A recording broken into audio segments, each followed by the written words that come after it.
Seder. The destiny of America is always safer in the hands of the people than in the conference rooms of any elite.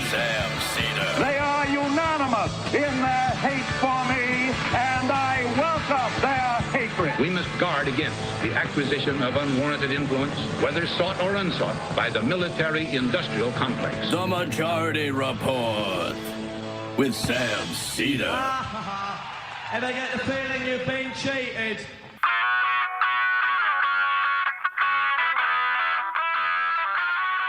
It is Thursday, February 20th, 2025. My name is Emma Vigeland in for Sam Seder, and this is the 5-time award-winning Majority Report. We are broadcasting live steps from the industrially ravaged Gowanus Canal in the heartland of America, downtown Brooklyn, USA. On the program today, Brian Mier joins us again to talk about Bolsonaro being charged with a right-wing coup attempt in Brazil. Must be nice. And later in the show, Austin Kocher will be with us to talk about Trump's shadowy immigration raids and the Guantanamo Bay camp that's being set up. Also on the program, Trump declares himself king, demanding New York kill congestion pricing because Hochul had the temerity to consider removing the mayor Trump is extorting. On the same day he called himself king, Trump calls Ukrainian President Zelensky a dictator after claiming Ukraine started the war, Russia invaded, and he said this dictator thing while he was speaking at a private event thrown by Saudi Arabia's sovereign wealth fund. He also called him a TV star, which is a little bit rich coming from Donald Trump. That's like two pieces of projection. And then said Zelensky should have elections while, being supportive of Putin. So. Yeah. New polling shows fewer than 4 in 10 Americans think our system of checks and balances is working well right now. And that same poll, it's Quinnipiac, shows a majority of Americans think Elon Musk has too much power, and a plurality of Democratic voters say they disapprove of Democratic members of Congress, which is very rare and means something. Another plane collision in midair kills 2 people in Arizona, taking off from an airport that doesn't have an operating air traffic control tower. So a good time to cut all the air traffic control workers. Doge. President plane crash. Many people are saying. Senate confirms that insider trading former Senator Kelly Loeffler to lead the Small Business Administration. Despite saying Medicaid won't be cut repeatedly and on camera, Trump endorses the Republican budget plan that guts Medicaid. 2 nonprofits ask a judge to hold Rubio in contempt over the USAID funding freeze. Elon Musk's companies have gained a combined $613 billion in value since Trump got elected. That's what this is all about, folks. More members of Fetterman's, a little bit, it's bled into that. More members of Fetterman's staff resigned, citing his obsession with Israel. An appeals court denies an emergency request by Trump's DOJ to override the constitutionally protected right of birthright citizenship. This will go to the Supreme Court. And lastly, the CDC has stopped its flu vaccination campaign during one of the worst flu seasons in years. Thanks, RFK. All this and more on today's Majority Report.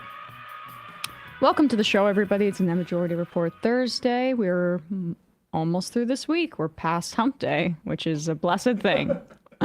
There's just so much news, and if we miss something, I'm really sorry, because like one of the plane crashes. I mean, it's just, or one of the lawsuits. It's so difficult to keep track, and I know John Oliver did a really good segment about focusing on Donald Trump and saying it's so hard with all this news coming at you. Steve Bannon has said it, that this is the way that you are most effective as a conservative, as you flood the zone, and then it's difficult for shows like ours, or even bigger, more influential shows like Oliver's, to hook onto something. But I think that's what we're trying to do. And today we'll be speaking to Austin about his immigration cruelty, which is really important to keep our eyes on, because a lot of these folks, they are not looking to be in the press because of fears of deportation. So the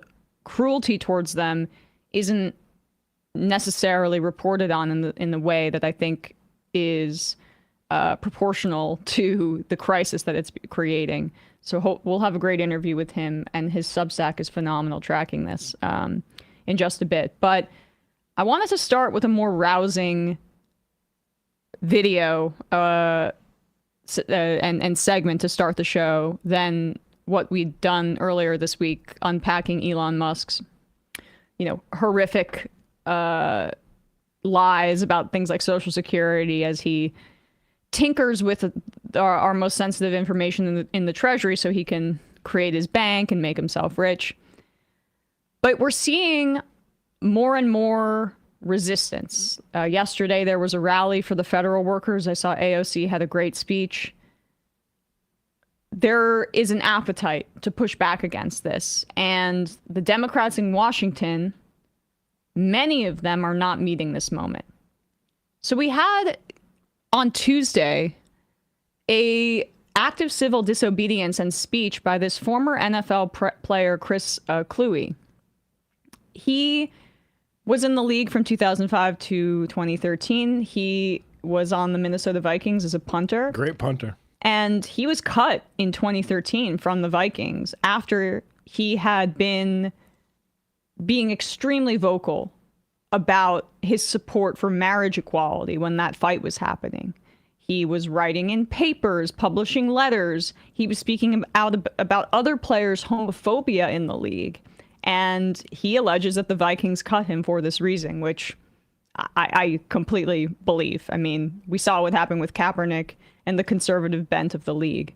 The Vikings later settled with him in 2014, and Cluey requested that settlement go straight to LGBTQ causes. I mean, this guy is a real ally, and he went, and not that it matters, he's straight, but he went to this city council meeting in Huntington Beach, and we need more people like this guy running for office. He should run for office, but more folks like this should run for office, and primary Democrats. Here he is, or if he would like to run as an independent, I don't know exactly what his politics are, but either way, this was an awesome thing to see. It's going viral right now. Here he is speaking at a city council meeting in Huntington Beach, and I'll tell you what he was outraged over specifically after we listened to him. Hi, my name's Chris Cluey, 15-year HB resident. I'm here to speak out against both the plaque and the current city council. As the community made clear at the Library Commission meeting last Tuesday, everyone is in favor of a plaque to celebrate the library, but the vast majority are against including a MAGA acrostic. Okay? Unfortunately, it's clear that this council does not listen, so instead I'm going to take my time to say what MAGA has stood for these past 3 weeks. MAGA stands for trying to erase trans people from existence. MAGA stands for resegregation and racism. MAGA stands for censorship and book bans. MAGA stands for firing air traffic controllers while planes are crashing. MAGA stands for firing the people overseeing our nuclear arsenal. MAGA stands for firing military veterans and those serving them at the VA, including canceling research on veteran suicide. MAGA stands for cutting funds to education, including for disabled children. MAGA is profoundly corrupt, unmistakably anti-democracy, and most importantly, MAGA is explicitly a Nazi movement. You may have replaced a swastika with a red hat, but that is what it is. I will now engage in the time-honored American tradition of peaceful civil disobedience. Get the heck. Get out.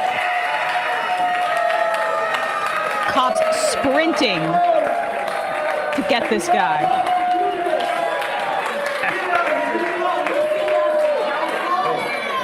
Can we go to the footage, just the very end of the viral video where they show him getting carried out? You can as Bradley finds that, I'll explain a little bit more. I think Huntington Beach board is either all Republican or overwhelmingly majority Republican. And what they were trying to do was here we go. This is I'll explain in just a second because he's referring to an acrostic that they were trying to install. But this is perfect. They literally carried him out like he was about to assault somebody.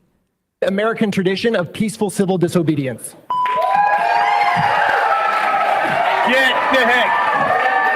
Get out.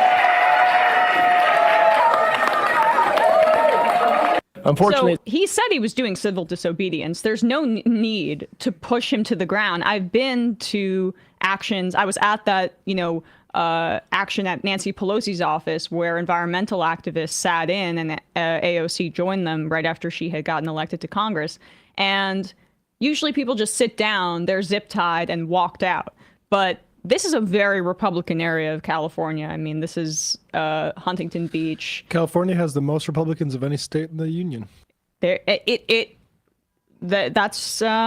makes sense. And I think this is Orange County, right? That's where Huntington Beach is. And you don't need to. I should probably check these things before I speak. But I think I'm right most of the time. I just always worry about being wrong. Regardless. So what he's referring to here is that Huntington Beach wanted to install a MAGA plaque at a library. And of course, they're trying to be tongue in cheek about it. If we could just scroll down, Bradley, to see what the design was.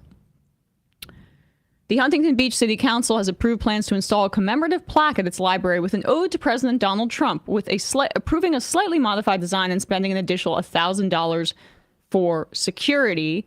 And this is what the plaque was supposed to look like. It's here. Magical, alluring, galvanizing, adventurous, Huntington Beach Central Library. It's an acronym for MAGA, on a public library. And that's what Cluey was protesting. So why I wanted to play this is this is an example of folks getting involved in their community to combat these right-wing politics. And as I headlined, Quinnipiac had a poll that came out that showed mass disapproval for Elon Musk's actions and, people fearing that our checks and balances aren't working as we see Trump's popularity and other polling beginning to take a dip and folks starting to wake up a little bit about what this administration is really trying to do. This was astounding. Quinnipiac found in February 2025 that Democrats approve of congressional Democrats by 9 points. It's a 49% figure in terms of the disapproval. Maybe we go to that second picture there. Yeah. So you can see there, among registered Democrats, 49% disapprove of the way that Democrats in Congress are handling their job, to 40%, and 11% don't know or didn't respond. That's a plurality. And compare that to March 2023, just 2 years ago. You can see the incredible difference. 75% of Democrats approved of the way that Democrats in Congress are handling their job, to 21%, 4%, don't know, didn't answer. Aaron from Queens, a great follow, says that's a 63-point shift in less than 2 years among the Democratic base. If you're watching this show and you used to watch MSNBC and you don't like the fact that many of their most mainstream hosts decided to bend the knee to Donald Trump after telling you for 8+ years that the most important thing is to resist his movement, you're right to be angry. And you should be supporting primary challengers with guys like Chris Cluey, who will speak the truth about what this movement actually is. Because in 2016, we were saying things like, okay, maybe Reince Priebus will be the moderating force in the Trump administration. Maybe Rex Tillerson, maybe H.R. McMaster, some of these more establishment Republicans, perhaps they'll be the folks that rein this lunatic in. What we're hoping for right now is that Steve Bannon, the white nationalist, convinces Donald Trump to get the Afrikaner Nazi billionaire out of the treasury, looting it, and firing air traffic controllers to put his little guys in from SpaceX, among other insane actions, just cutting off essential care for people, firing tens of thousands of civil servants for no reason and trying and claiming it's for cause when there's no evidence of it. We're hoping that Steve Bannon, the white nationalist, is the moderating force to get the Afrikaner billionaire out, basically on nationalistic, anti-immigrant grounds. That's how far right we are at right now and how extreme this administration is. And the way the Democrats are responding, like, yeah, business as usual, you're not going crazy. It's outraging Democrats, traditional Democratic voters, liberals. And so now is the time to say how the party has been doing business is wildly insufficient. And I want more guys like Kluwe, and it doesn't need to be him, but folks who are engaged like him and who have the will and the want to fight to go and primary these Democrats, go to Justice Democrats, join your DSA chapter, and start getting involved now because the midterms are less than 2 years away.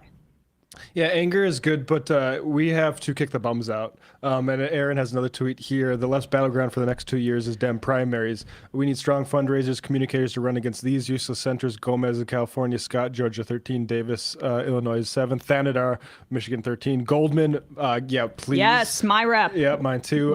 Let's primary Menendez him. in New Jersey and Fletcher in Texas. And, you know, we've talked, the sort of Tea Party metaphor has been one that we've occasionally poured cold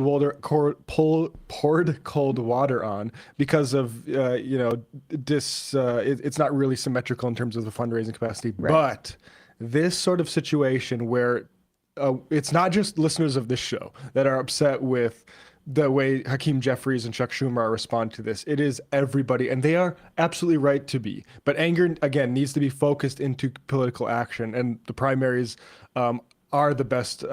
We need to take a big bite out of these people in this next primary. Yep. And that John Oliver segment I referenced, he ended his segment on Trump calling for primarying any Democrat that doesn't adequately fight Trump. So it's not just our show saying it.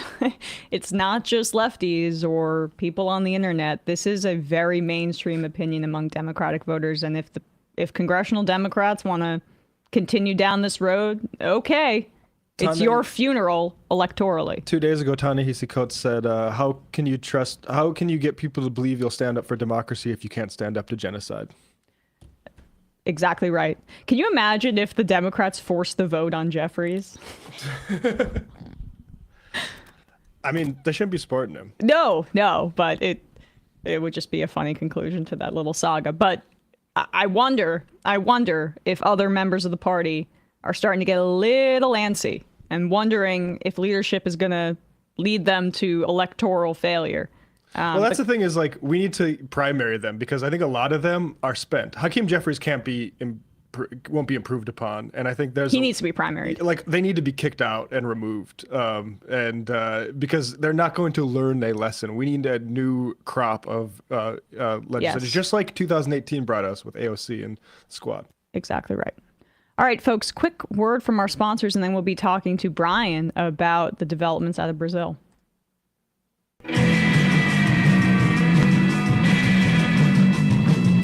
Hey, you ever wonder how much of your personal data is out there on the internet for anyone to see? Well, I got news for you. All of it. Not all of it. A ton of it. Certainly much more than you think. Your name, your contact info, your social security number, your home address, information about your family members, former addresses, your cousins, people you associate with, all being compiled by data brokers and sold online. Data brokers make a profit off your data. Your data is a commodity. Anyone on the web can buy your private details. This is what scammers will do in phishers, phishers. They will, they'll buy your social security number on one thing, or they'll buy your password on one thing, or they'll even see that you have National Grid customer or whatever it is. Then they'll send you fake emails. And they'll trick you because they know information that you think, like, who could know this? It's all sold. This can, like I say, this data brokerage leads to identity theft. unwanted spam calls, creeps knowing more stuff about you than you want. For years, I've been using a service to deal with this, way before they decided to advertise. And I want to thank our sponsor for today's episode, Delete Me. Like I say, as a person who exists publicly, especially as someone who shares his or her opinions online, as you may have noticed, I am hyper aware of safety and security. OPSEC, folks. Like I say, easier than ever to find personal information about people online. And the way I have been dealing with it for years, maybe 7 or 8 years, I think it is, Delete Me. What happens is you sign up, you provide Delete Me with exactly what information you want deleted, and their experts take it from there. Delete Me sends you a regular personalized privacy report showing what info they found, where they found it, and what they removed. Delete Me is not a one-time service because these data brokers keep refilling up their troughs of information about you. So Delete Me is always working for you, constantly monitoring, removing personal information you don't want on the internet. To put it simply, Delete Me does all the hard work of wiping you and your family's personal information from your data broker websites. Maybe it's your and your family. Regardless, take control of your data. Keep your private life private by signing up for Delete Me. It's now at a special discount for our listeners. Get 20% off your Delete Me plan by texting the word majority to 64,000. That's majority. Text majority to 64,000. Majority 64000. Text that word majority to 64000. Message and data rights apply. See terms for details. We will put that info in the podcast and YouTube description.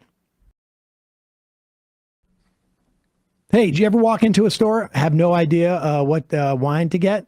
Well, me too. Just about every single time. I always try and remember labels. Sometimes I'll take pictures of them, and then I go into a store and I never see that label again. Here's how you can stop wasting time at the grocery store or at the you-know-what, or that giant wall of wine, not knowing what to pick. This next sponsor makes it easy. Naked Wines. This podcast today is sponsored by Naked Wines. It's 2025.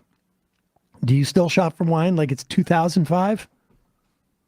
Naked Wines is a service that directly connects you with the world's finest independent winemakers so you can get award-winning wine delivered straight to your door. You can use our code majority for the code and the password at nakedwines.com and get their incredible deal of 6 bottles for just $39.99. How do they do it? Naked Wine connects winemakers and wine drinkers directly. It allows allowing for vineyard to your door delivery at up to 60% off of what you would pay in a door. My sister used to work in wine. There's an incredible amount of middlemen. There's an incredible amount of marketing that goes into this. Naked Wine basically goes directly to the winemakers and cuts all of that expense out. The markup on wines is nutso.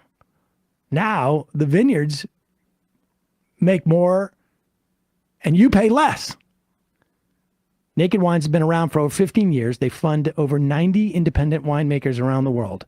With no commitments or membership fees, you can enjoy Naked Wines hassle-free. And don't forget, you can pause or cancel at any time. So just because you got a trip coming up doesn't mean you can't enjoy Naked Wines before or after that much-needed vacation. So super easy to do. Now's the time to join Naked Wines community. Head to nakedwines.com/majority. Click Enter Voucher. Put in my code majority for both the code and password for 6 bottles of wine for just $39.99 with shipping included. That's $100 off your first 6 bottles at nakedwines.com/majority. Use the code and password majority for 6 bottles of wine for $39.99. We will put all that info in the podcast and YouTube description. And now, back to Emma.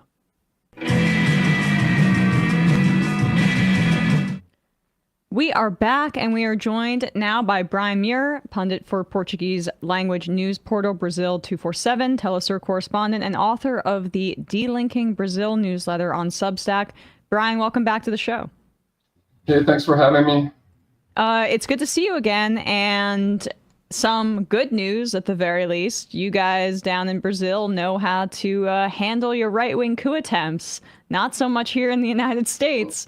Could you give folks just an update on the events of the past week and the charges brought against former President Jair Bolsonaro and others? Okay, I don't want to get too excited yet because he's not in jail yet, so True. It's easy to say this before a guy goes to jail, but it's looking like the chances are very good right now.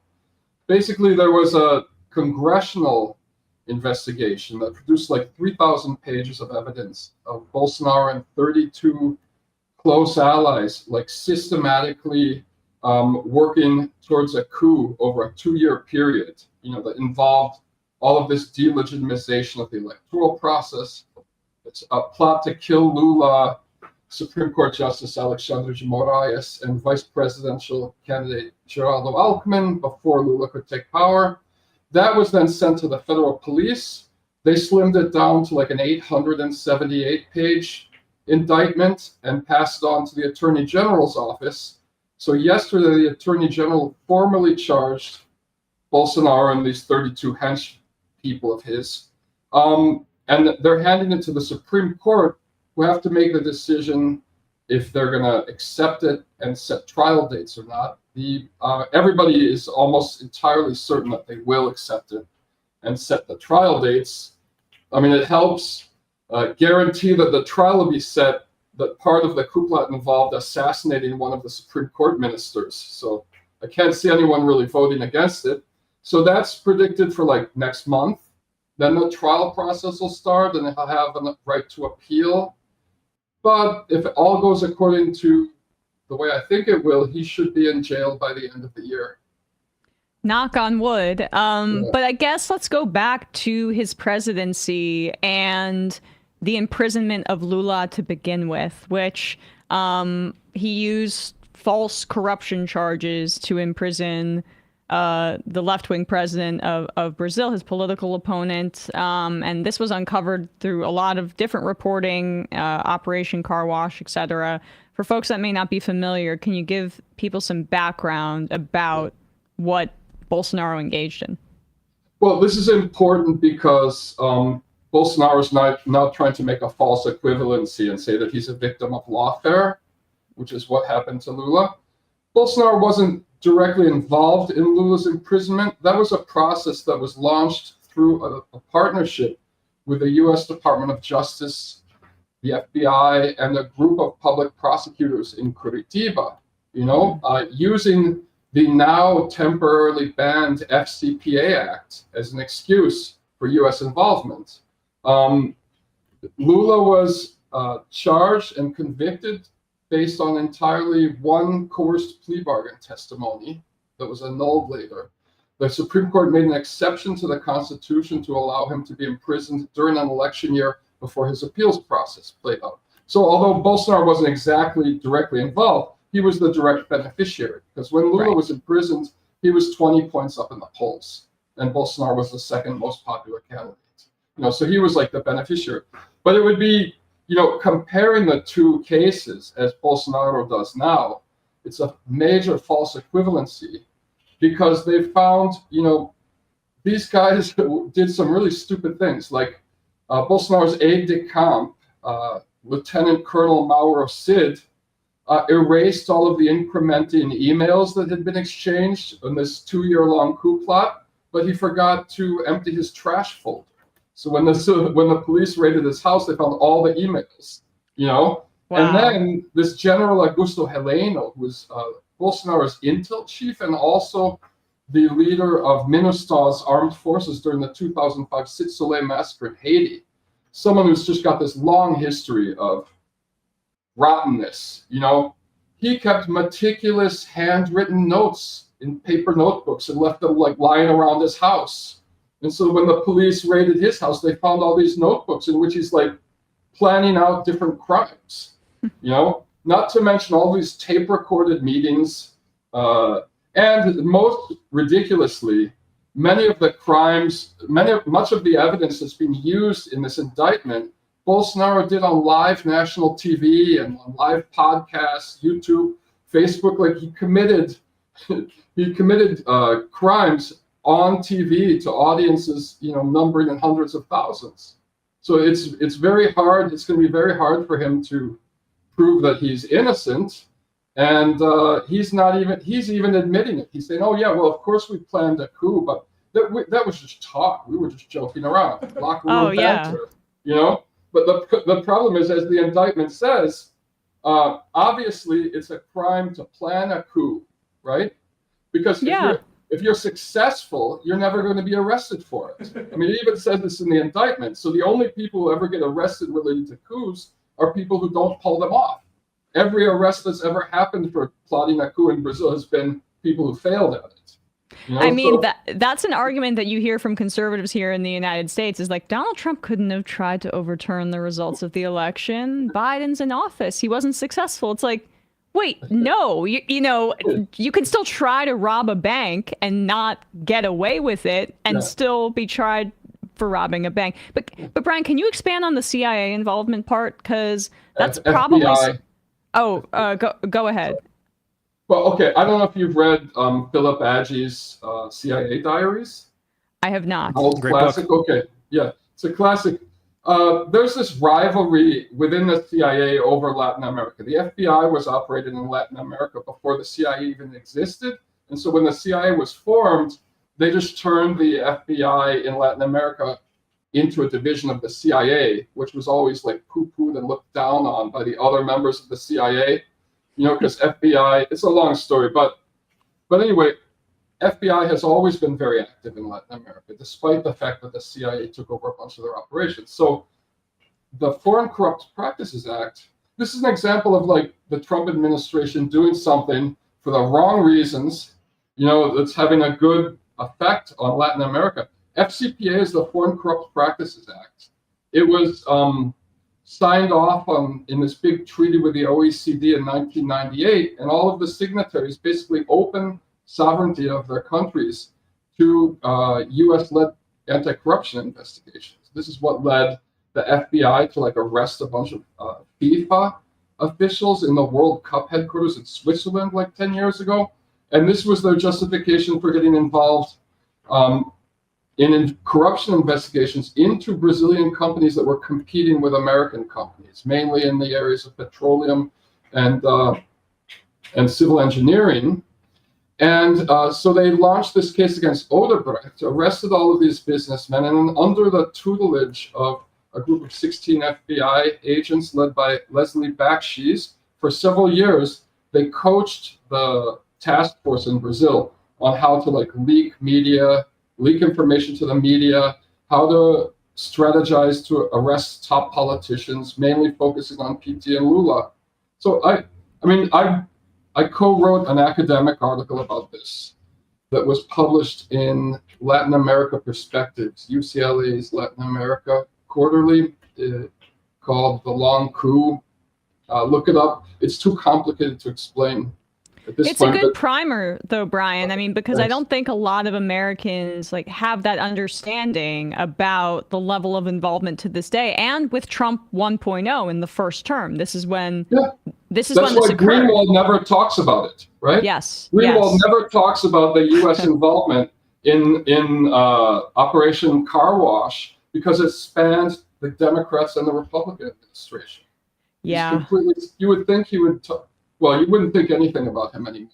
But you would think he would care about U.S. involvement in a coup or something.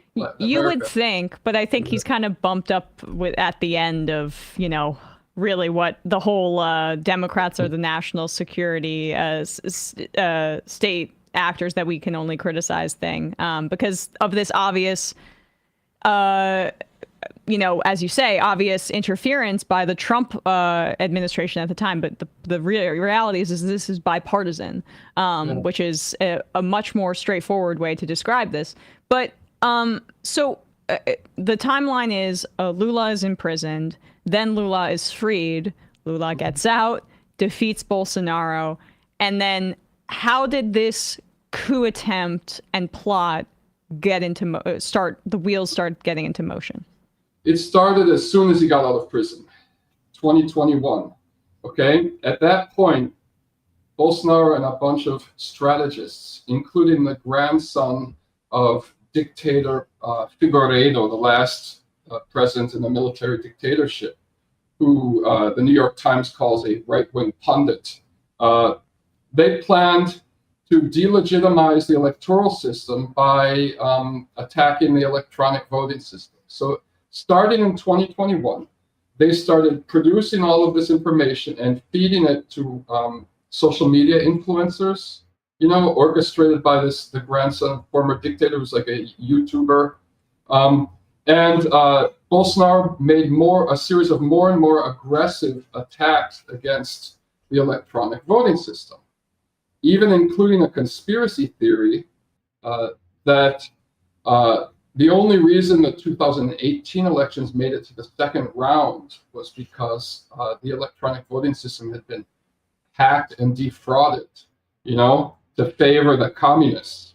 But then the question was like, it even says this in the indictment, what was their reason for the communists not winning the election then? Why did they go through all this effort just to take it to a second round and then let Bolsonaro win the election? You know, and even the military itself produced a report saying there's no way to hack the electronic voting system. So this just got more and more aggressive to the point where he invited like 100 foreign ambassadors and diplomats to the presidential palace about a month and a half before the 2022 elections, in which he just railed against electronic voting, the electronic voting machines, without providing any evidence, and had it transmitted on national public television. That's the reason that he was convicted by the electoral courts of abuse of power, using a public asset and abusing your power as president to promote your own election campaign. And so they planned that, and then they set up preemptively the Stop the Steal narrative, which everyone knows. That Trump did it, you know, Javier Milei set one up in case he didn't win the election in Argentina. All the right-wing, you know, leaders connected to this international right-wing network are using the same kind of tactic on this. But when that, so when he, and then on election day, and this also comes out in the indictment, they had researched all of the voting districts that had the highest percentage of support for Lula, and they deployed the federal highway police out to those districts to do like a Jeb Bush 2000 strategy when they prevented black people from making it to the polling stations. They did this with people in the northeast of Brazil, which is the poorest part of Brazil, where most people voted for Lula. So more indigenous, or just mixed, indigenous, black, and white all mixed together, basically. Just poor because it's like desert half the year, you know, and also that's where Lula came from. So it's a long story, but anyway, they blocked, you know, tens of thousands of people from getting to the voting stations on time, and the election was really close. You know, and also Bolsonaro, what did he do? He raised welfare payments by like 30% the month before the elections, in a very cynical attempt to get more poor people to vote for him, which didn't end up working, but is still technically illegal because it was like a temporary hike. He announced they were going to go back down to their normal level the month after the elections. And then, you know, so as that was happening, working through social media, they spread all of this hysteria about how the election had been stolen, you know, and they helped finance through private business supporters and things, busloads of people, fanatics, to come in and camp out in front of the military bases and beg for the military to intervene and hold a military coup. And then a group of special forces officers under Bolsonaro's authorization, you know, set up this plan to assassinate Lula, Vice President-elect Alckmin, and Supreme Court Justice Alexandre de Moraes, you know, who's been the main target of the international right wing now in Brazil for like years. I mean, he's the guy who Trump's Truth Social just sued yesterday, right? Right. But anyway, they were following them around, and they had meetings in which they were trying to decide if they'd use poison or a bomb or shooting them or whatever. But it was all contingent on getting approval from the chief of the Army and the Air Force. The Navy chief had already agreed to come on board with a military coup. To their credit, the heads of the Army and Air Force refused to go in with it. So they were saying, like, well, if we don't get authorization from the head of the Army by December 15th, we're calling it off. And then their last resort was this Trump-style Capitol invasion. So people looking at this from afar think, oh, it couldn't have been such a big deal. It was just a bunch of protesters storming the Capitol like they did in Washington, D.C. But that was like a last-ditch effort. And it had a systematic plan behind it. The idea was to force Lula to declare a state of siege. If he did that, that would have turned the security of the nation temporarily over to the military. At that point, the military would arrest him, according to their plan. But Lula didn't fall for it. So we knew a lot. We'd seen all of that play out, but this piece that's coming out in the charges about the discussions and plot to poison Lula and then basically assassinate with a gun that Supreme Court justice. I mean, it's incredibly salacious, but also not shocking, really, I would say, for Bolsonaro. And what it seems like there's discussions right now about him potentially getting amnesty abroad. Hungary with their far-right leader, Viktor Orban, has been discussed, but also the United States, because Bolsonaro's been coming to Miami and chilling over here, and Steve Bannon is good buddies with his son. So with this lawsuit against the Supreme Court justice by Trump that just was launched yesterday, it seems like that's what they're setting up. Is they may try to get Bolsonaro out of the country. Is that something that you think could actually happen? Well, Bolsonaro's passport has been confiscated by the federal police, so it's illegal for him to leave the country. He begged the Supreme Court for an exception so he could go to the Trump inauguration and maybe sit outside like his wife did. She wasn't even allowed in. But they're saying now, because he is a flight, like he went into the Hungarian embassy at one point. He actually resigned from the presidency and fled to Orlando like 2 weeks before his mandate ended. Right. Because he was worried that it might backfire. Their final last-ditch coup effort might backfire. But they're talking about maybe putting like an ankle bracelet on him now, which I think would be kind of funny, and deserve it. But it's hard to say because, the Trump, obviously there's a coup attempt in the works against Lula, being backed by Elon Musk, Glenn Greenwald, Trump. I mean, Greenwald's been the guy for the last 2 years who's been lying to everybody in the world that this one of 11 Supreme Court ministers, Alexandre de Moraes, who happens to be the one overseeing the investigation against Bolsonaro, is the de facto dictator of Brazil. He's the real ruler. He doesn't have any control over the budget or the military or the police forces or anything, but he's the ruler. That's why I say I think Greenwald would promote the idea of like arresting Alexandre de Moraes or something and overthrowing Lula. But the thing is, like, even the New York Times has been pushing this narrative against Alexandre de Moraes for like almost 2 years. A week before the election, they ran this big critical article about the Supreme Court in Brazil being authoritarian for clamping down on the far right.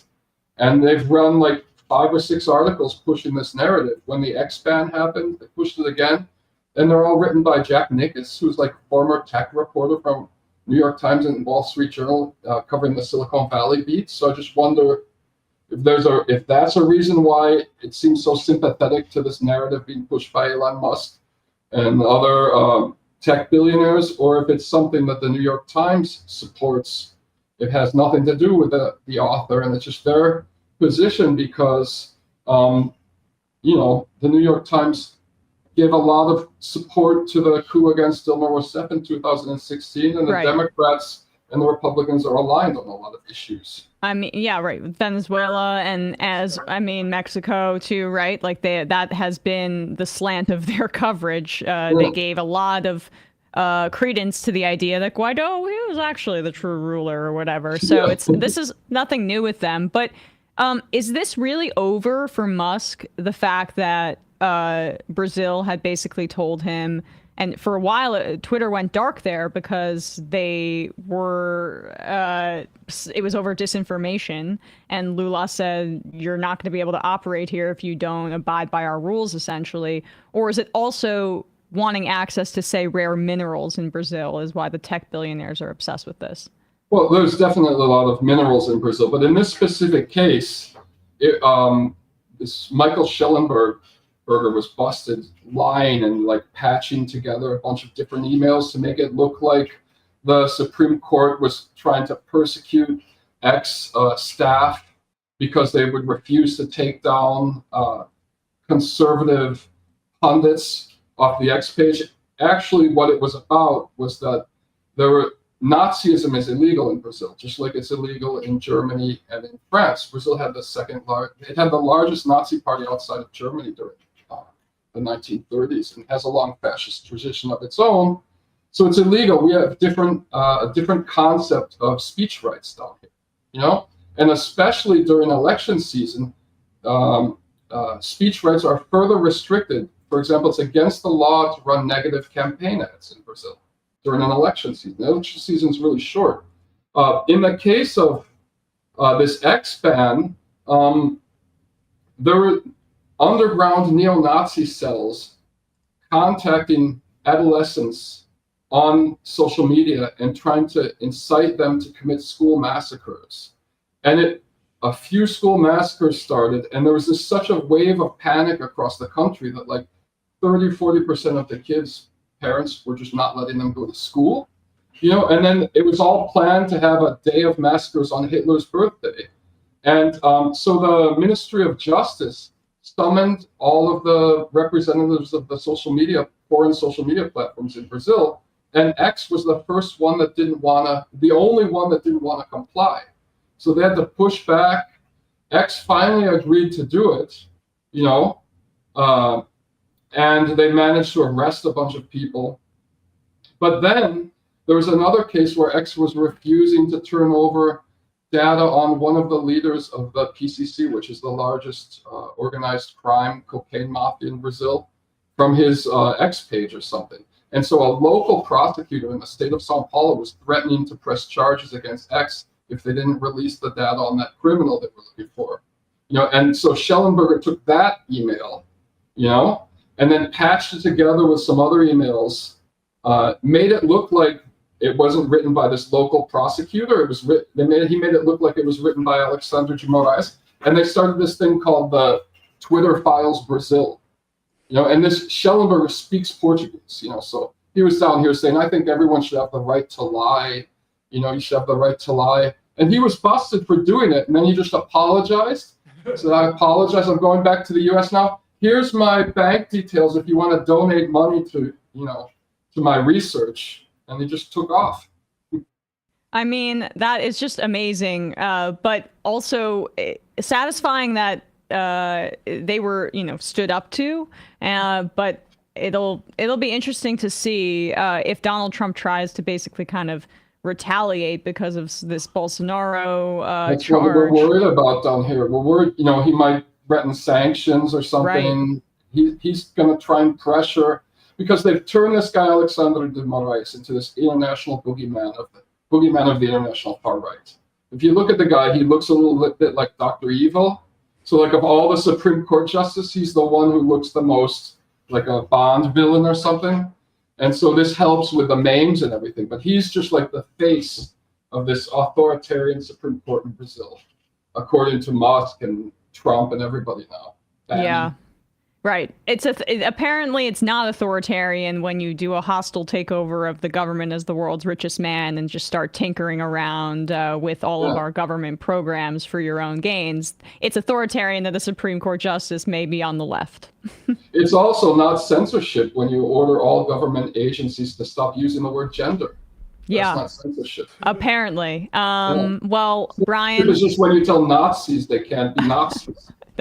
Right, exactly. JD Vance in Europe too. It's not because people are being suppressed for Palestine protests. It's because AFD isn't getting pride of place. Exactly. If you're a Zionist, you can't be a Nazi according to these guys. When we all know who the new Nazis are. But Well, I really appreciate your time today, Brian. Thanks for keeping us, catching us up on what's been happening in Brazil, and good to talk to you.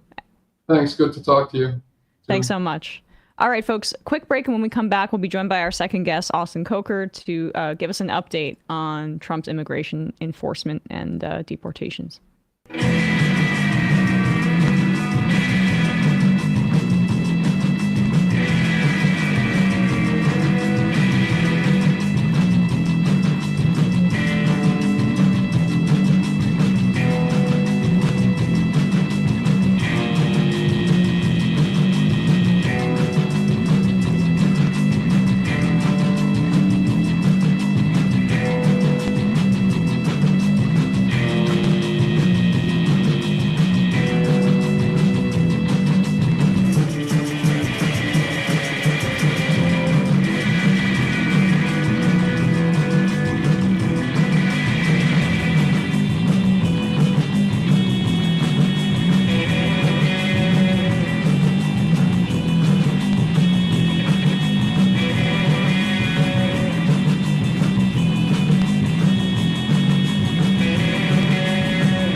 We are back, and we are joined now by Austin Kocher, professor at Syracuse University, a political and legal geographer studying immigration enforcement. And you can find him over on Substack, austinkocher.substack. I've now sent this around to family members who are trying to keep up with the insanity of the Trump administration. Your work over there is essential. So thanks so much for coming on the show today. Thanks for having me. I love the show. Oh, well, very kind of you. Appreciate that. I want to start here because this is just one of the many horrific stories that we're seeing. Stephen Monticelli over at the Texas Observer just keeps doing great work. And he uncovered this yesterday, or at least published this piece yesterday. It's a piece entitled "ICE Prosecutor in Dallas Runs a White Supremacist X Account." And the posts are as follows. This is apparently a guy who it went on the radar that he might have been a part of ICE enforcement or a member or somebody in the government when he was bragging on Twitter about, yeah, I'm at the courthouse waiting on warrants, etc. But these were some of his posts prior to that. These were but the latest posts that Glomar Responder, that's the name of this account, has made over the years that suggest the operator of the account is an ICE employee. Glomar Responder has also routinely expressed blatantly racist and anti-immigrant views. Through an extensive review of this account's posts, publicly available documents, and other social media profiles and posts, the Texas Observer has identified the operator of Glomar Responder as James Jim Joseph Rodden, a 44-year-old who works as an assistant chief counsel for ICE in the Dallas area. He represents the agency in immigration court hearings where judges decide whether an individual is removed from the country. Now, here are some of his posts. America is a white nation founded by whites. Our country should favor us.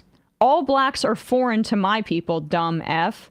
Freedom of association hasn't existed in this country since 1964 at the absolute latest, he wrote, talking about the Civil Rights Act. He also said, I'm a commie. I'm not a commie. I'm a fascist. Fascists solve communist problems. Get your insults right, R-word. He also said migrants are all criminals, he posted. It is our holy duty to guard against the foreign hordes. Nobody is proposing feeding migrants into tree shredders yet. Give it a few more weeks at this level of invasion, and that will be the moderate position. Below that is some racism about Asian people, etc. I mean, it's you could go on and on. This is the mentality. And that's why I wanted to start here with you, Austin. Does this kind of open white supremacy from somebody who gleefully is involved in these ICE raids. Does this surprise you?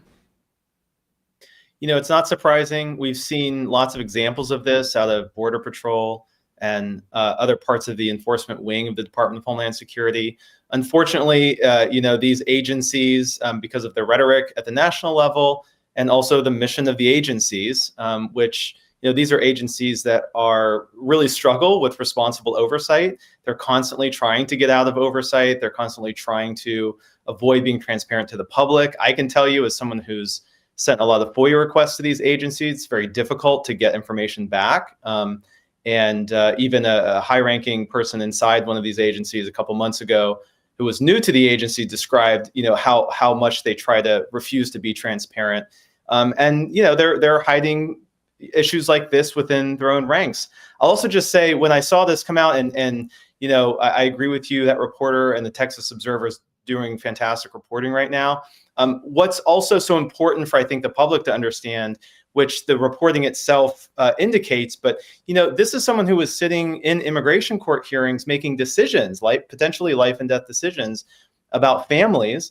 And as the reporter describes, and I've sat in these courtrooms, I've spent 15 years doing research on the immigration enforcement system, and he would have been sitting there on his phone, which you can see. I've sat in these courtrooms as well. And even though this is an example of something obviously very serious, something that's much more rampant is not just the white supremacy, but just widespread indifference. I've sat there in immigration court with attorneys lots of different attorneys who they'll just surf the internet. They'll be on sports sites. Like, they're not really paying attention to what's going on. And I think all of that together helps to paint a picture of a system that's just biased towards immigrants. They can sit there and cruise on Twitter and cruise on their, ESPN web pages and just look around, and people get deported. It's not even just about the individuals. It's just the systems that are, really skewed against migrants, unfortunately.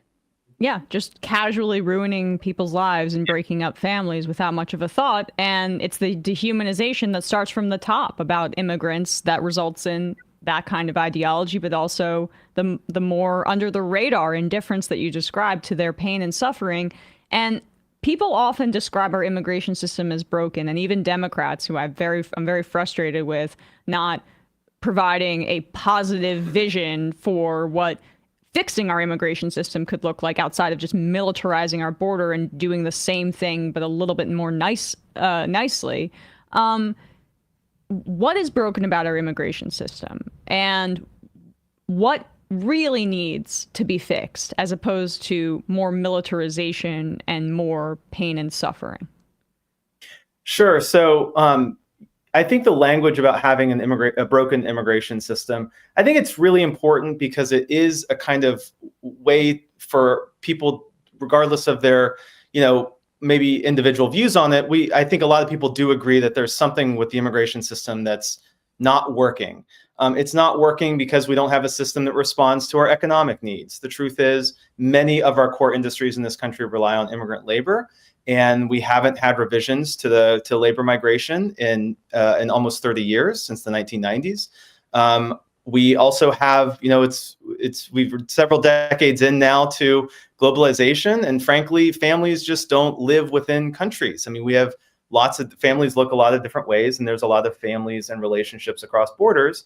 And unfortunately, our immigration system still makes it hard for families to get together and stay together.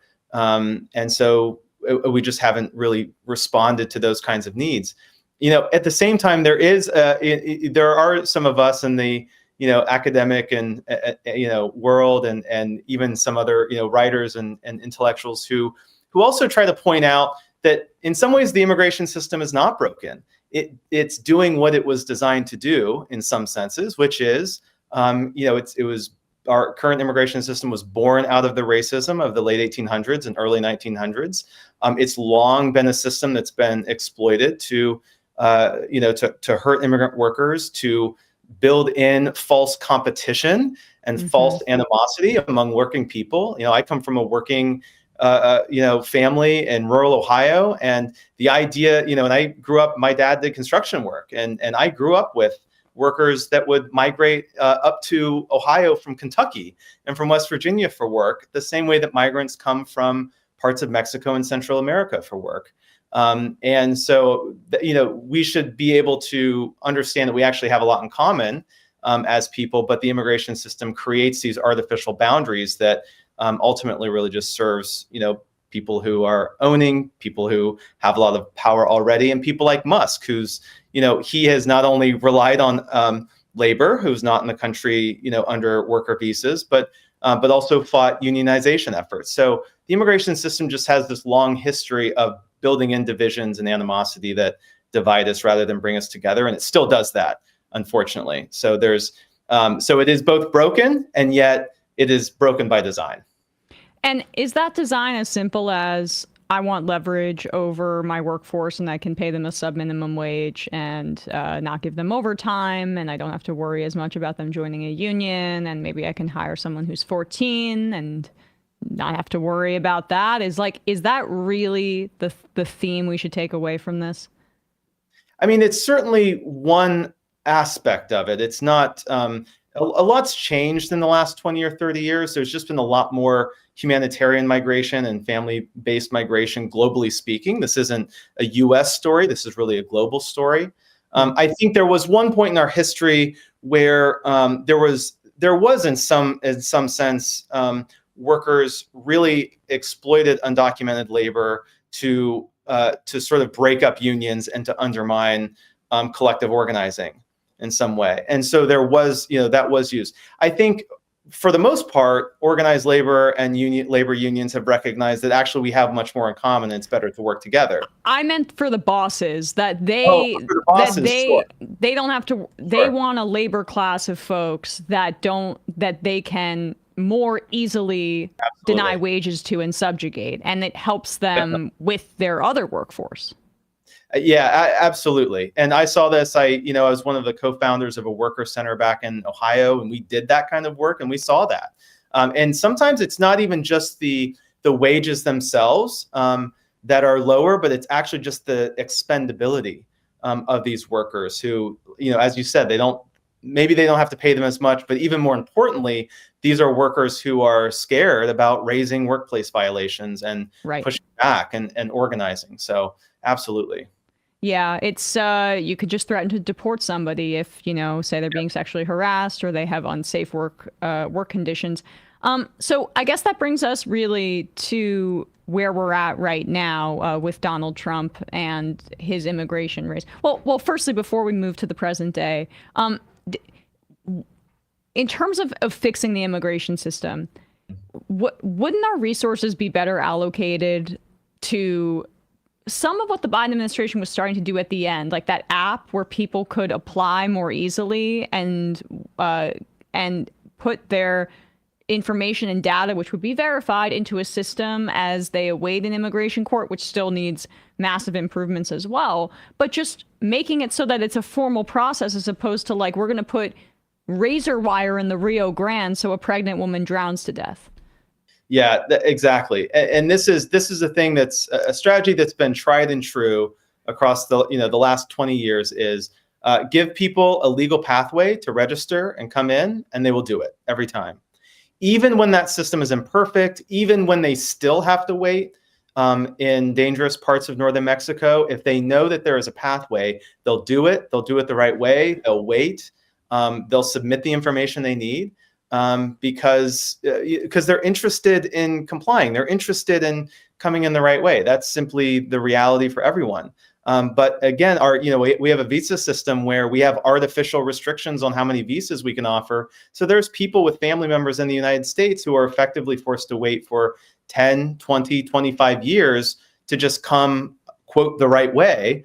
And if you have to, if you're a parent or if you're a child and you're thinking, well, am I going to watch my kid grow up, or am I going to watch my parent grow old and just wait for 25 years to come? Or I'm going to go some other pathway? People will go the other pathway because the ties towards family and the commitment to family is always going to be greater than, what some piece of paper says in Washington. And so that's just sort of the reality. It's very pragmatic. And just a final point here, by the way, this was the Republican position for 30 years, up until the campaign, the 1999 2000 presidential campaign, the position of the Republican Party was, why are we engaging in this big government control and practices when we should just, the Wall Street Journal said in the 1980s, why don't we have open borders? So there's been a massive flip. Yeah, there really has. It's accelerated by the Trump administration, though, because of the Build the Wall in 2016.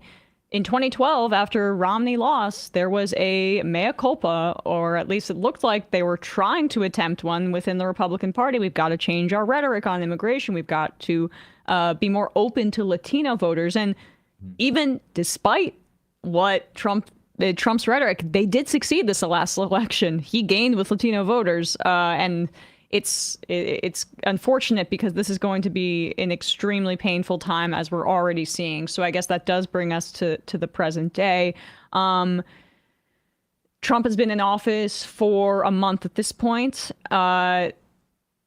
He is claiming that they're just going after criminal immigrants. We know that that's not the case based on data that you have compiled. It should have been obvious to people, but they've been very secretive about the people that they're actually rounding up. Now we're starting to get more information. What have you found, and other journalists as well? Sure. So the data on this point can't lie. Congress requires ICE to publish data every 2 weeks on immigrants in detention. And some of that data includes broad categories of individuals' criminal histories. I wrote a couple weeks ago, I said, look, this is what the data is going to look like. We haven't seen it yet, but I promise you there's going to be more detention. But the group that's going to be the most targeted, and we're going to see this in the data, is going to be people without any criminal histories. Yes, there may be some small increase in the number of people with criminal histories, but most of the growth is going to be in people without. And that's exactly. Let's put up the table that you publish in your Substack. I guess the third one here, Bradley. This is the raw data that has been published so far in terms of the detained population via ICE and in terms of their criminal history. And then we also have this bar graph. I showed this a few days ago on the show, where you can see that the relative growth of detained immigrants by criminal history with the information that we have so far: 1.2 times growth for convicted criminals, 1.3 times growth for pending criminal charges, but over double that for other immigration violator, which basically means that you cross the border or whatever and you don't have documentation. They're automatically classifying you as a criminal. 3.2 times that in terms of the growth under Trump. Austin, just thought that was helpful visual aid for folks. Yeah, I appreciate that. And that's what I really try to do in a lot of the writing and communication I do is, immigration's a complicated system. How do we boil it down to the takeaway points? And especially when those takeaway points, like, it's crystal clear that the Trump administration is not being honest. Now, I think there's obviously an important conversation to have about, just because someone has a criminal charge on their history or a criminal conviction, does that mean that they automatically should be deported? I don't necessarily think so. But the administration is claiming that, and it's interesting, and it's also very dangerous, because there was so much misinformation and lies leading up to the election about some kind of crime wave that was happening, which social scientists widely debunked. That the FBI data shows that there has not been a crime wave. It's now been declines in 2023 and 2024. It was the pandemic, folks. The pandemic. Exactly. Yeah. And then that narrative got wrapped into this immigrant crime wave, which is even less true than the other one, because immigrants have much lower rates of criminal conviction and charges than citizens. And it's not because they can't find them. It's not because they're undocumented, because they don't commit those crimes. So the simple truth is, there's simply, if the Trump administration is going to do a bunch of immigration enforcement, just the simple reality is there are not enough immigrants with quote unquote serious criminal convictions for those numbers to drive large numbers of deportations. It just, there's some, but it's just not going to happen. And that's what we see with the data. Especially to meet the quotas that they have essentially given to ICE, which is what, 1,200 a day was what the initial reporting indicated. And that's unrealistic, even if they're doing what we're describing, which is rounding up people with no criminal histories. That's already difficult for them to achieve those quotas. It's ambitious in an extremely scary way, as is setting up a detention camp at a black site that's notorious for abusing prisoners during the War on Terror, the Guantanamo Bay. Now, right-wingers, don't freak out. We know that Bill Clinton has used Guantanamo Bay as a place to transfer immigrants from Haiti and I think from Cuba as well back in the 90s. I would have disagreed with that at the time as well. But it's very different than taking immigrants, Americans, they're here, off U.S. soil and flying them out to this black site where it's specifically designed for immigrants, and they also seemingly don't have the capacity to hold all these people, which means that they're going to be in extremely substandard conditions. Yeah, absolutely. And it's just so important to highlight that the new and really dangerous and unprecedented part here is flying people from the U.S. territory to this off-territory site. Again, it's always been a problem. As you said, having migrants transferred there, that was always a strategy to prevent migrants from reaching the U.S. soil and reaching humanitarian protection. Let's not forget that these were migrants who were fleeing Haiti, after a political coup that left the country politically devastated, just like happened fairly recently during the Biden administration. The Biden administration has also been, flying migrants, deporting migrants back to Haiti as well. So no administration gets out of culpability and responsibility here. But the idea that you would take people who are being held in the United States or living in the United States and fly them out just to hold them in detention, this is absolutely a clear strategy to deny them basic civil and human rights, to deny them access to attorneys, to treat them like they're subhuman, and to hold them in conditions that will not allow them to, survive. I mean, we're going to see deaths at this camp. There are going to be people who are going to have medical, emergencies, and they're not going to have support, and they're going to, we know this is going to happen. This is predictable. The crucial thing, though, here too, and this goes back to the data point, is they keep misrepresenting this as if these are all dangerous criminals, and they've referred to many of these individuals as part of dangerous gangs. There's all this rhetoric around Tren de Agua, which is Venezuelan gang, and but when you dig into any of these cases, they simply haven't given us any evidence that any of these individuals are anything close to dangerous anyway. Not that we should accept that as a justification. But more than that, I mean, they're using strategies that have been widely debunked to make claims about people, claiming that people have gang affiliations because of, a Michael Jordan tattoo, or because they live in this neighborhood, or, they're from this country. And that's just a really, really dangerous thing to do. These are not necessarily people who are dangerous anyway, even if we were to accept that rhetoric. And can you expand a little bit more on the reason why it's important for the Trump administration's aims to get them off U.S. soil from a rights perspective? Sure. So immigrants have more rights, I think, than people realize. Now, in the immigration system is a civil system. It's not a criminal system. There's actually more protections in the criminal courts than there are in the immigration courts. Nonetheless, if you do have a case pending in the immigration court system, that does give individuals a chance to request humanitarian protection. And even though we were talking about labor earlier, just one big change, I think, since the 90s is really in the last 10 years, we've seen a massive growth in humanitarian migration. So migrants who are coming to the country seeking asylum or other forms of protection. And this has to do with ecological catastrophe, climate change, political and economic instability, all of which, as your last guest, pointed out, the U.S. has some responsibility in the hemisphere and around the globe for these issues. So we've seen a lot of humanitarian migration, and so this is really a strategy not just to dehumanize, but also to make sure that these individuals don't ever really get a legitimate opportunity to put in any kind of humanitarian request. I also want to say that there is a larger political mission behind the Guantanamo Bay phenomenon, which is, if we go back to the War on Terror, one of the reasons that Guantanamo Bay was so important to the Bush administration wasn't just about holding people who were potentially threats to the United States. It was about giving the public a kind of vision for the administration doing something that was really tough. And when you put people together and you put them in a place like Guantanamo Bay, it gives people the perception that there really are these dangerous people out there in the world. Because you can't see them, because most people don't meet people who are undocumented, or if they do, they have no idea. So this is kind of a way of giving people something to point at and go, oh, there's where the dangerous people are.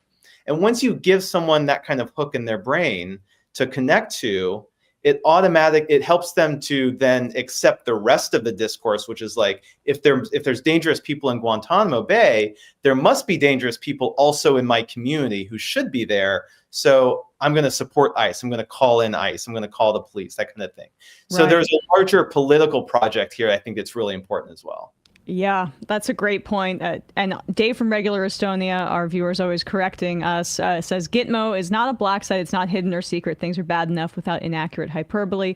Yes, thank you, Dave. I was perhaps being a little bit hyperbolic, but it functions similarly as other black sites did in terms of torture. That was the point I was trying to make, but fair enough. So thanks for the correction.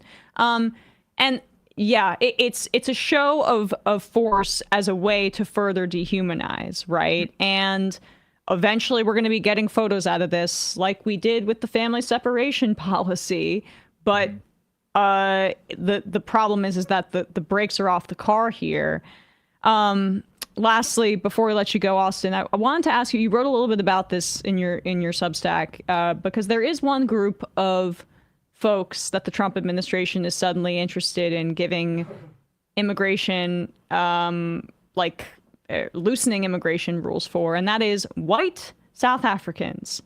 So if there's any doubt that Elon Musk is kind of running the show here, or at the very least Trump is completely listening to what he has to say, that should be going out of your mind right now, because I don't really remember him having a passion for Afrikaners in his first administration, although it does fit pretty neatly with his ideology. What is the status of that? And if you could explain why they're doing this. Sure. It's one of the most bizarre things I've ever seen. When I saw this executive order, I almost fell out of my chair, just with the absurdity of it. It didn't surprise me, because nothing from Trump surprises me anymore, but it's absurd. So here's the short version of what's going on. The Trump administration suspended all refugee applications and admissions to the United States for several months. That means people from around the country who have already been vetted and approved. We also know they're already trying to shut down the asylum system, and almost have completely. So ending humanitarian migration. But what they said was they were going to approve Afrikaners, white South Africans who were in power during the apartheid years. It's interesting to remember, Emma, that there's probably a lot of people watching today who didn't really get exposed to what a political and politicized issue that was for a lot of people on the left who were very active. Alive. I wasn't alive then, so yeah. I mean, but I was very young. So, yeah. I mean, this was South African apartheid was one of the dominant organizing injustices of the 20th century. I mean, there were trade unionists in the UK and organizers in India and South America who gravitated to this cause of rampant racial segregation and classification in South Africa, led by a minority of white South Africans known as Afrikaners. Now, with black South Africans getting the right to vote, and in the 1990s, obviously they voted new parties into power, and there's been several years, 2 decades now, of attempts at reconciliation and trying to right the wrongs, which, by the way, we've never done in this country. We've never acknowledged the systemic damage to Black and African Americans in this country because of slavery and Jim Crow. They've tried to do that there.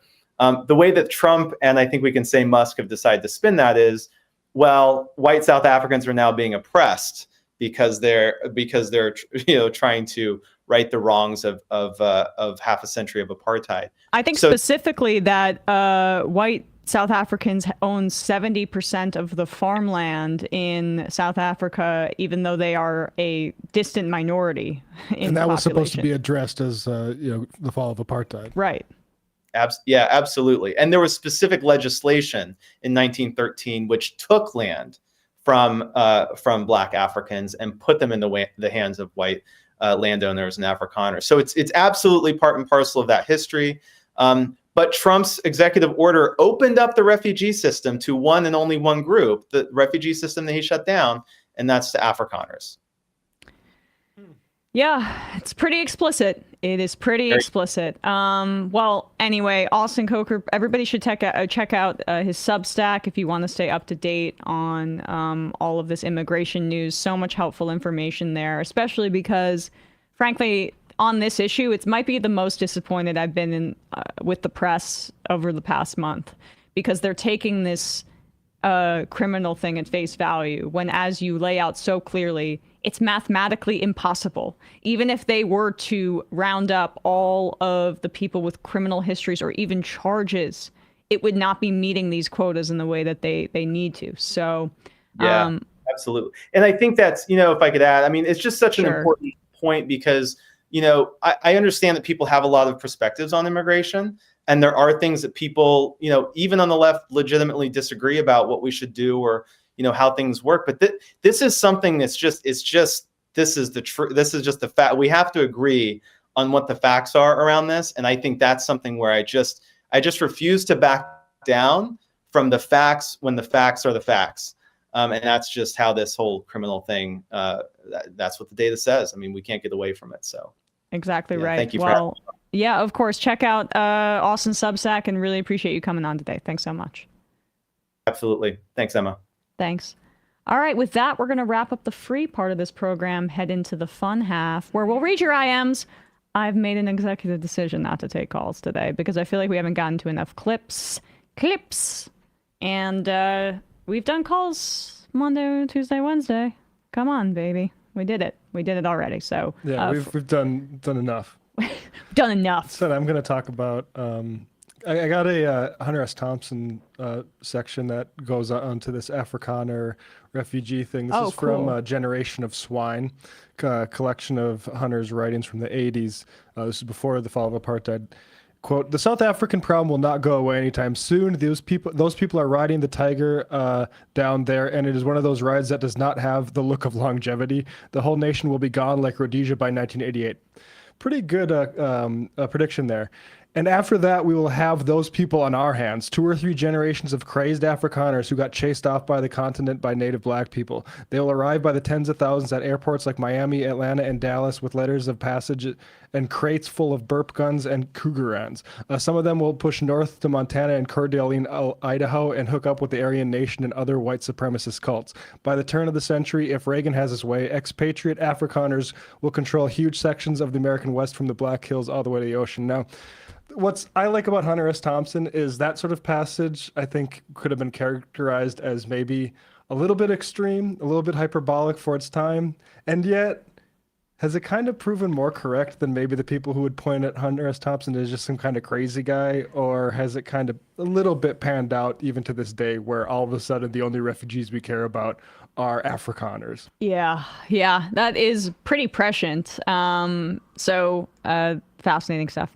Matt, what's happening on Left Reckoning, by the way? Speaking of conspiracies, Jefferson Morley, on one of the great researchers into the JFK assassination files.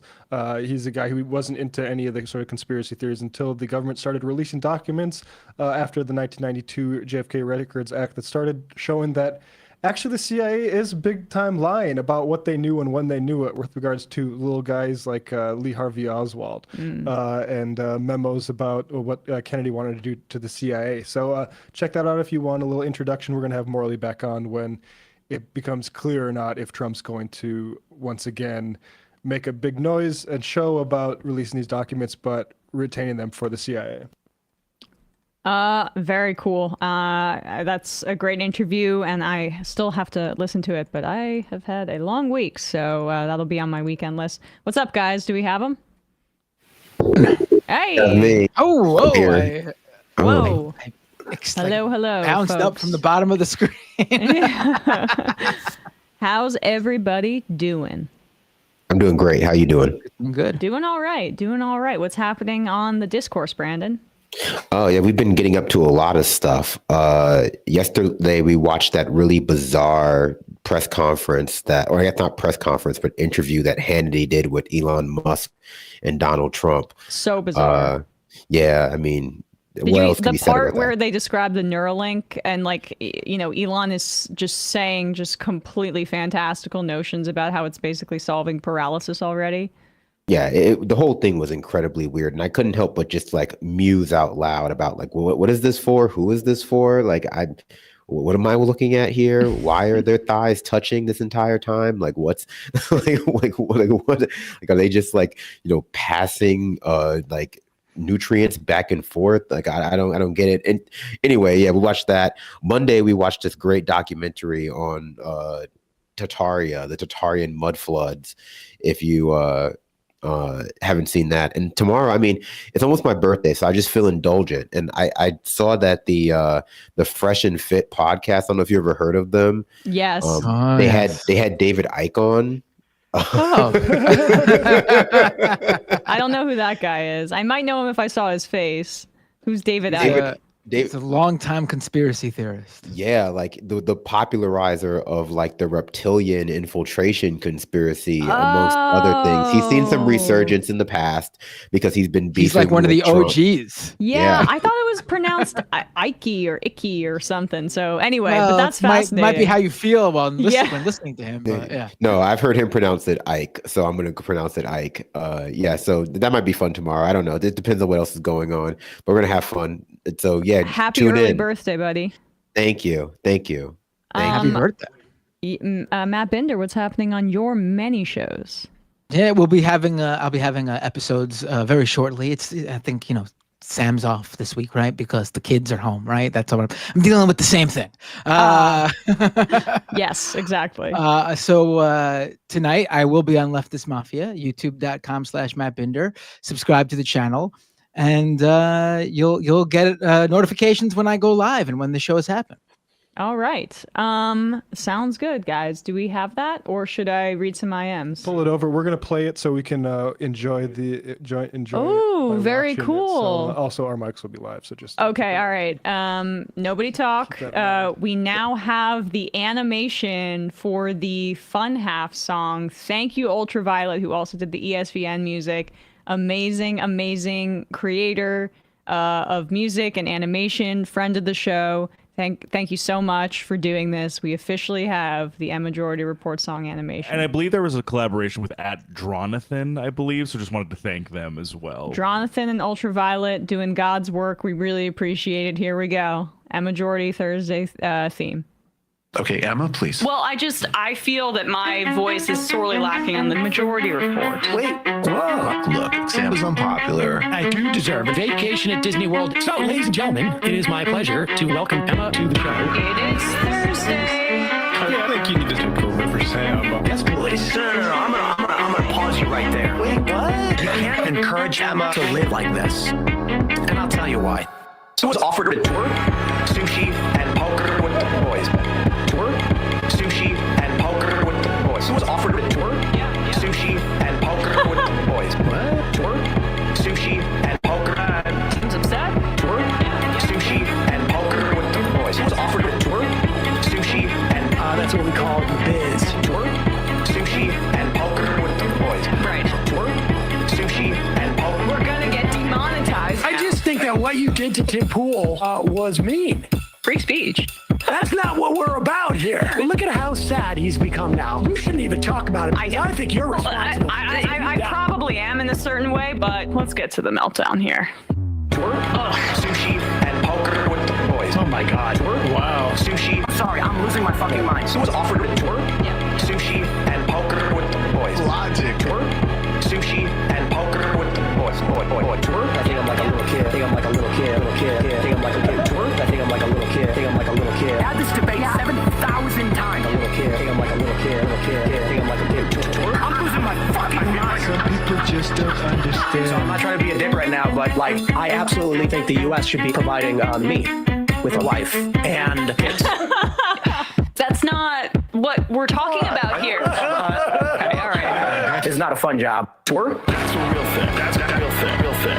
Willy Wonka's work? That's a real thing. That's a real thing. Real thing. What's that offered at work? That's a real thing. That's a real thing. Real thing. That's a real thing. That's a real thing. Real thing. What's that offered at work? Ladies and gentlemen, Joe Rogan has done it again. That offered at work? That's a real thing. That's a poker with the boys. I think he might be blowing it out of proportion. Real thing. That's a poker with the boys. That offered at work? That's a real thing. That's a poker. Let's go, Joey.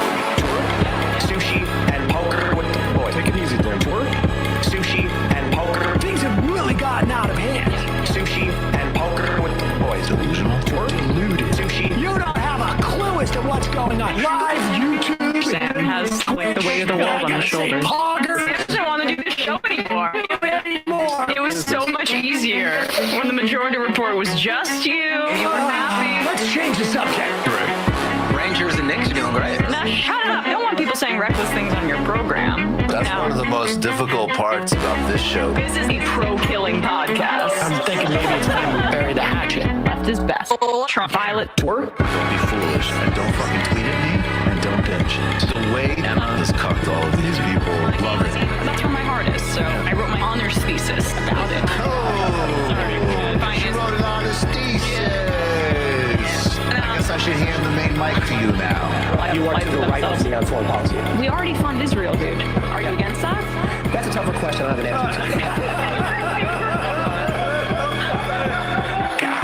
answer to. Incredible theme song. Hi, Bumbler. Emma Vigeland, absolutely one of my favorite people. Actually, not just in the game, like period. That was so well done. Okay, Bender, your audio's out now. Oh yeah, we lost your Wow. mic. Oh wait, no, you're back. Wow. That was so good. The animation and like the way the coloring for the panels, and I love how you guys were like little angels, and I guess we're I don't know what we were holding up, but I mean, wow.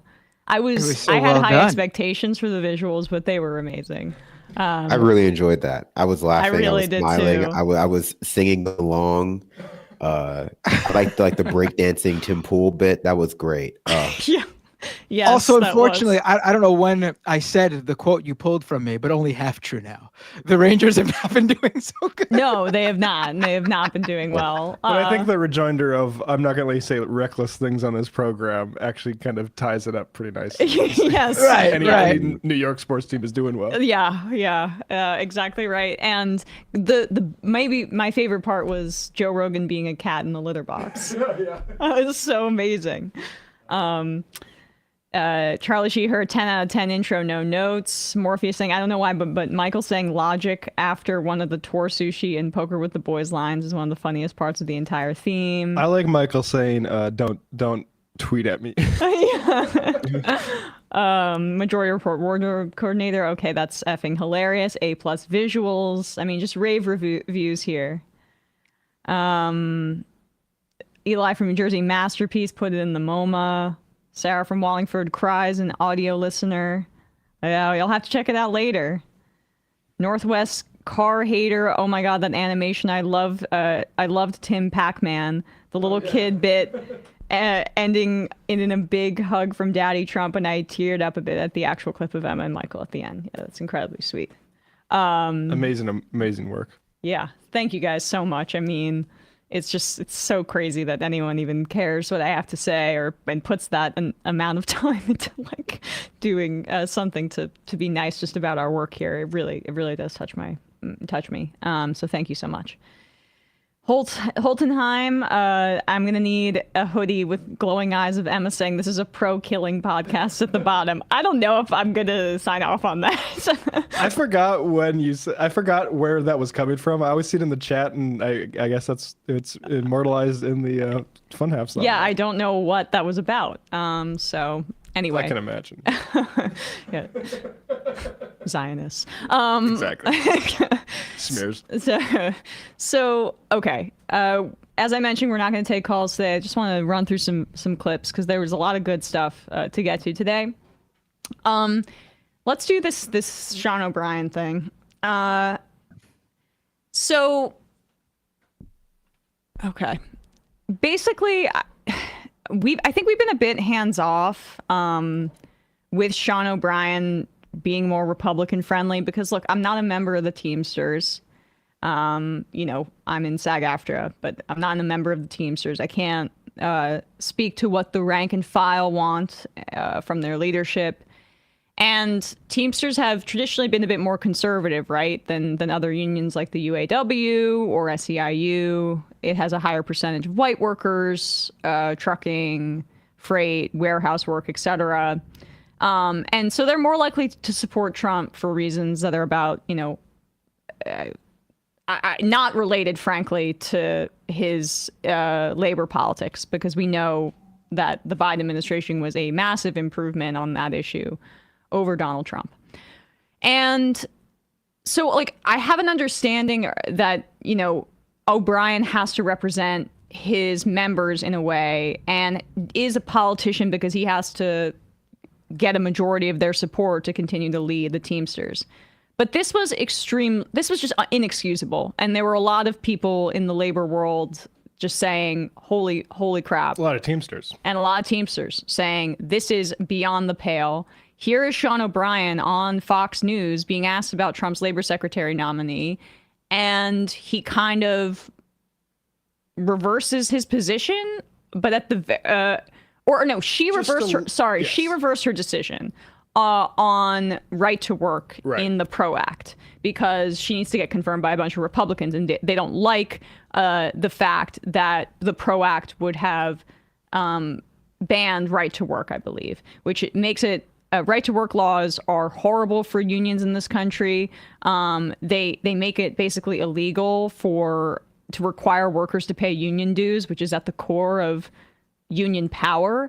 It guts their financial resources and their density, and it also makes it less likely for people to join because they're like, why would I join this organization if it's not going to be basically, on my behalf, providing me with benefits, care, etc. Yeah, and Chavez de Reamer here was, when she was originally floated, a number of senators, including mine in North Dakota, John Hoeven, who is a banker, who is the son of a banker, said, I'm a right to work guy. And so I don't know if I can support Chavez de Reamer. And we've seen Chavez de Reamer's principles on that are easily thrown overboard. So here's Fox Business asking him about that. Well, we'll see, because maybe there's a little bit of Republican resistance to her nomination. She was a congresswoman from Oregon. She's got a pedigree that unions, I think, would probably appreciate. She's the daughter of a Teamsters member. She co-sponsored the Protecting the Right to Organize Act, supported UPS workers' right to strike, supported raising working standards, and fought to keep jobs from going overseas. But the one thing that at least Senator Rand Paul was hung up on was the clause in the Protecting the Right to Organize Act that would potentially see right to work in states be overturned. So he questioned her on that. Listen to this. I fully, fairly, and support states who want to protect their right to work. I have said that to every senator that I have visited. So you no longer support the aspect of the PRO Act that would have overturned state right to work laws? Yeah, there were so many parts. That's a yes? Yes. So what do you think about that? Well, I think it's a couple things. That's been Senator Paul's agenda. Every chance he gets, he wants to introduce national right to work, which we do not support at all. We don't support right to work at all. We understand it's in the majority of the states out there.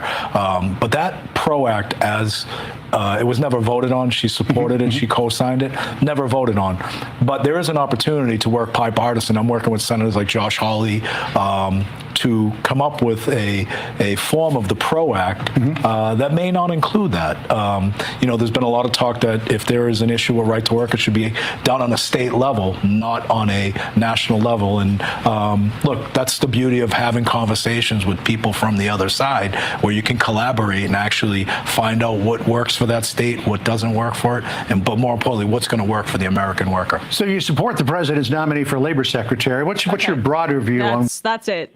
So he was nervous there a little bit, but look at how, it was unambiguous for the National Right to Work Committee. Everyone is feeling the heat on right to work today. Even Sean O'Brien acknowledges that right to work may be what works best for some states. This isn't, I don't know who funds the National Right to Work Committee, but that is a union busting organization, and that is inexcusable. I mean, Right to Work is responsible for the gutting of our union density. In the 1960s, our union density was like in the 30s. Now we're out at 10 to 11%. And a big part of that is that a majority of states in this country, 27, have right to work laws, which really make it much more difficult to organize. To have the leader of one of the largest unions in the country say that and reverse his position is just completely insane. And that was one of the most important parts of the PRO Act. One of the most important parts. And he's essentially just saying, we got to work bipartisanly. And I'm sick of hearing about his bromance with Josh Hawley. Like, what has Josh Hawley ever done for working people and for unions? We're giving credibility to the aesthetic of some right-wing populist that has no, there. It's just about the vibes. And like to have a union leader endorse that is just beyond the pale. I'm sorry. Yeah, it's a weakness masquerading as independent streak. It is. They do have an issue with rank and file not liking Democrats. We can get into how justifiable that is historically. But there's a video they put out in 2020, Bradley, if you can put that up there, which is maybe a better statement on right to work than what was delivered on Fox News there by Sean O'Brien. Over the past decade, some lawmakers have fought to curb the rights of workers, to join together to fight for fair wages, better benefits, and a voice in the workplace. Right to work, they say, is good for business. But the policy is a ruse. For workers, it is merely the right to work for less. This November, working Americans must exercise their own right to send these lawmakers packing. Go to www.